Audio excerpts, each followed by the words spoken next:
As most of you will already probably know, Total War Troy, or a Total War Saga Troy, whatever the title is going to be exclusive to Epic for the first year, so it's not going to be on Steam for a year. It's going to come out in August. I'll put the date on screen now because I forgot. I should really write these things down.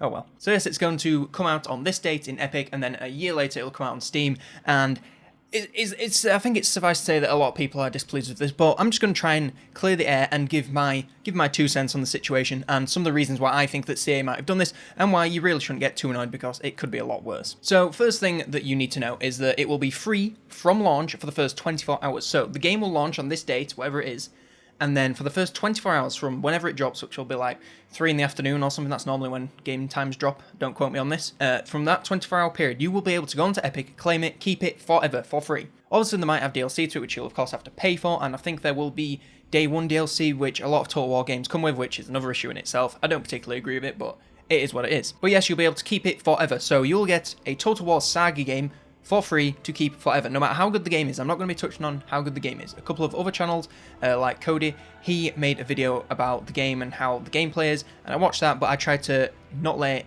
influence my opinions here because, you know, the game enjoyment is in the eye of the beholder. So you might enjoy this game, I might not enjoy this game, I might enjoy this game, you might not enjoy this game, but we don't know yet, so we'll just have to wait and see. But nevertheless, you're going to get it for free, if you get here in time. Also, worth noting, a lot of people freaking out about mod support because, you know, Steam Workshop is how most mods work on Total War Warhammer especially, but mod support will be a thing that they are implementing as soon as they can. I'm not sure if it'll be day 1, but it will definitely be very soon. There's quite a few things going on in the influencers Discord, which are saying, yes, mod support will be a thing, so just hang tight, we'll let you know. Oh, another thing worth noting, partner now, baby, which means we get earliest access. Thank you to everyone for getting us to 8,000 subs. I really appreciate that. Thank you. Big shout out to Josh from CA. He got me hooked up with the partnership, so now we're going to get earliest access and all sorts of fun stuff. So that's epic. Excuse the pun. Oh dear. Now, I don't really like Epic games either. You know, for Fortnite, it's gross. I don't really like exclusivity deals, and when Epic Store was getting set up, they just went to as many game devs as they could and said, if you are exclusive to Epic, we'll give you a shitload of money, because they had all that Fortnite cash, so like, we need to do something with this to keep it coming in, you know, speculate to accumulate and all that. So they threw money at a load of devs, and if you're an indie dev, this is great. If you're a AAA dev, it's not so good, but, you know, I'm going to try and work it out here.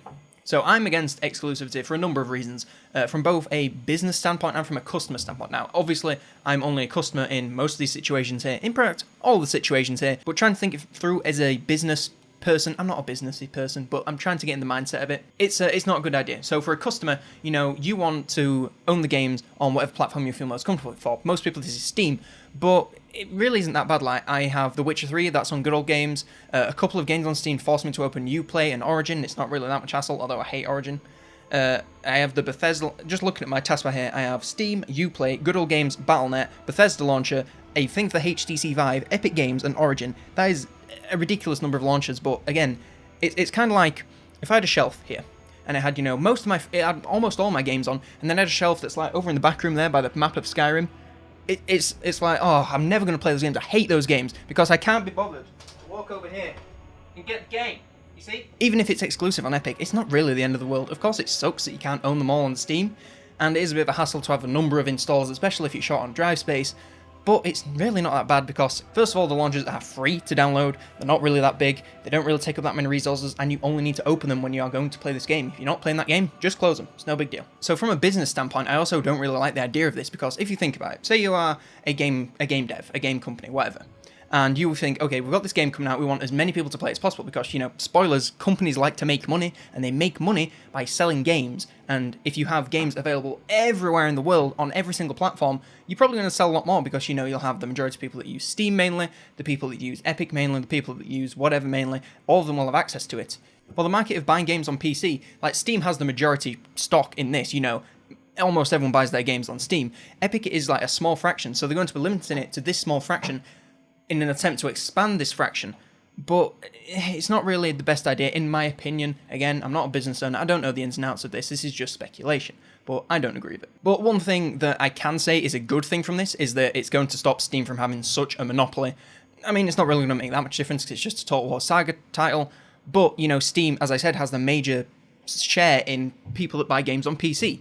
So if they have no competition whatsoever, if they had a complete monopoly on people buying games on PC, they could set the price tag to whatever they want and you would have to pay it. It's like Intel and Nvidia with CPUs and GPUs. You know, Intel, they were making mediocre processors and then just putting them at ridiculous price points, and then AMD came in, made the same processors even better, and then put them in a reasonable price point, and they started outselling them like crazy. Same thing with Nvidia graphics cards. They really haven't been caught up to yet, so their prices are ridiculous. Believe me, I know, it was so expensive. Anyway, so it's a good thing for Steam to have competition because it will pull the prices on Steam down and make Steam give a fairer share to developers, which is always a good thing because developers, they work very hard and lots of long hours, and most of the time they do a lot of overtime that isn't paid. You know, crunch time is a big thing in the games industry, so I'm very glad that developers are getting paid. Now, another thing worth noting is that this is a Saga title. This is not a Total War full title. You know, it's not like Medieval 2, Warhammer 2, Three Kingdoms. This is a Total War Saga title, which will be cheaper. I think it'll be around $40, quite like Thrones of Britannia, whereas, you know, Warhammer 2 and stuff, they're $60 or whatever it is in pounds. I think it's £40 and then like £30 for the Saga titles. Don't quote me. So what this basically means is it's not probably going to sell as well. So if you go into Steam Spy, which is a thing that I use to check how many owners of games it has, again, these stats might not be correct, so please don't shoot me if they're wrong, but you can see from this site that Three Kingdom and Total War Warhammer 2 and Total War Warhammer 1, and most of the main titles, in fact, have between 2 and 5 million owners on Steam. Compare that to Thrones of Britannia, it has 2 to 500,000 owners on Steam, so that is a tenth of owners and buyers, because, you know, some of these people might have got it on a discount, on a massive sale, and that is a hell of a lot less money. Even if you factor in it's a little less work to make a Saga title, it's still a massive Total War title that they have to build. Fair enough, they have the engine from whichever game it was, but it's still a lot of work because, you know, Total War games are massive, so it's a lot of dev time, they have to pay all those wages, and if the game doesn't sell particularly well, and the company doesn't even break even, at least this sector of the company doesn't even break even, how are they going to warrant keeping that part of the company going? Now, you could argue that if the games don't sell well enough, then they shouldn't be making them, but it's really limiting. You know, I think the Saga title idea is a really cool thing, you know, focus on a snapshot of history and really go ham on it, you know, maybe throw some mythology in there, different types of stories. I think it's a really good idea. Unfortunately, it's very niche. You know, Warhammer 2 and Three Kingdoms, for that matter, you know, they have, you know, a whole different bunch, especially Warhammer 2, of like races and time periods and different types of campaigns and stuff that they can go through, whereas a snapshot of history, it's that part of history, and then you can play from like a couple of factions that are involved in it. It's not quite the same, you know, it's not going to get the same captive audience as something as wide as Warhammer 2 and Mortal Empires. So signing this deal with Epic will probably at least guarantee that they break even, and then even a little bit more, which will mean all those devs get paid, all those devs get to keep their jobs, which is great news because you don't want these devs to lose their jobs, you want them to get paid for the hard work that they've done because they deserve it, because they worked hard. And it also means that anything that they get extra from sales, they can then funnel straight back into that dev team to make more and more content, be it the next Saga title, some DLC for this one, some free DLC for this one. You know, the reason that we get so much free DLC with Warhammer 2, I believe, is because it sells so well, it makes so much money with the DLCs and with the main game that they can warrant being like, you know what, we've made all this content, fling it in there for free, we can afford to do it. Where with a Saga title where it's not selling as well, they really can't afford to do that, and they need to charge pretty high prices for DLC for what you're getting because they need to make money, because they're not making as much money as the giants. Now, I do have a few concerns about the game being released free. Like, as soon as it comes on to launch, it's going to be free to keep for 24 hours. In my mind, again, this is all speculation. I have faith in CA. They have made one of my favorite games of all time, and they have nurtured it, and everything they add, it keeps getting better. Like, every DLC pack, it's just got better and better and better for the most part, and I have complete faith in them, at least with Warhammer 2 and Warhammer 3, hopefully, that they're going to deliver. Unfortunately, the dev team that works on the Saga titles isn't the same dev team that works on, you know, Warhammer 3 or 3K or whatever's in the works for the next major title, which isn't either 3K or Warhammer. It's a much smaller studio, so, you know, I'm not sure if they are confident with the product that they're putting out, because if they are releasing this for free from launch, this means they're going to miss out on a massive amount of launch day purchases that they would normally get for launching a Total War game. So this could be a way to pad the numbers. Of course, it's a way to break even. No one's debating that. But it could be a way to pad the numbers so that they can say, you know, oh, the Total War Troy, first day it launched, look how many players it's got. It's fantastic. And then, you know, it doesn't give people enough time to review it. And then on the second day, they're like, oh, I wish I'd bought it. You know what?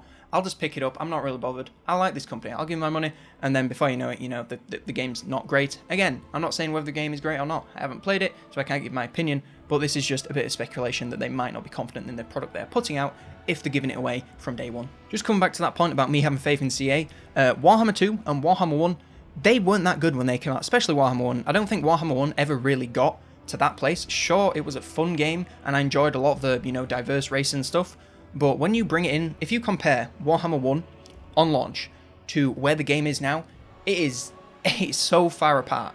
Warhammer 1, it was the foundations for what they were going to do in the future. When Warhammer 2 launched, it still wasn't that good. I mean, the Vortex campaign, it was a lot better. It was more direct. I enjoyed it quite a lot more than I did the Warhammer 1 campaign because it had some actual objectives. It helped me learn the game. It was my first campaign that I actually ever played to completion. It was Tyrion, and it helped me learn the game and fall in love with it. But it wasn't the same game it is today. It has been vastly improved over the years. So I think Total War games need quite a few months, if not years, to get to that point where they are, absolute classics. Everyone loves them. Well, not everyone, because fancy. I think giving it away for free is also a method that CA and Epic are using to try and soften the blow to, those hardcore Steam enthusiasts. If they are saying, okay, well, you can't get the game on Steam, but if you come over this place, you'll get it for free. That's kind of what they're saying. It's like, no, you can't have it there, but if you come over to our side, we'll give it for free. That's just what it seems like, that they're trying to soften the blow. So yeah, that's the main two reasons that I can think of, pad the numbers because they're not completely confident, and try and soften the blow from the Steam enthusiasts that are really upset that it's not going to be on Steam. Again, I hope I'm wrong. I hope that CA have made a good product, and I can't wait to play it and find out because, early access, that's going to be exciting. I can't wait to show you what it's like, and I will give you my honest opinions as soon as I can. But for now, I think we just have to wait and see, pick up the game for free, and you never know. And at the end of the day, it's a free game. What have you really lost if you pick it up for free? Or you've signed up for an Epic account. Congratulations, you get emails that you can ignore. Steam sends you a million emails, no one complains about those. I think one final thing to note here as we wrap up this is that this was a business decision. It wasn't a personal vendetta against Steam to think, oh, you know what? Screw Steam. We're gonna go onto Epic. We're not gonna go onto Steam. Screw you. It wasn't that, because all the other games, they have already said Total War Warhammer 3 not gonna be exclusive to Epic. Total War, whatever, Medieval 5000, not going to be on Epic. It is just for this Saga title, possibly some Saga titles in the future if they decide to keep doing them, just to help them break even. So you don't have to worry, the franchise is getting sucked away into Epic and then it's just going to fall into a pile of mediocrity. They're still going to keep on, the same dev team that we know and love, and they're still going to keep bringing us the quality products in the main titles. This entire decision was made to support the branch of CA that makes these titles. And if you're really going to get so offended over a company trying to pay their team and keep them employed, then I really don't know what to say. But yes, I think that about wraps it up. I really hope you enjoyed this video. Leave your thoughts on the situation down below. Try to keep it civil. I know this is a very touchy subject for a lot of people. A lot of people are very passionate and angry about this.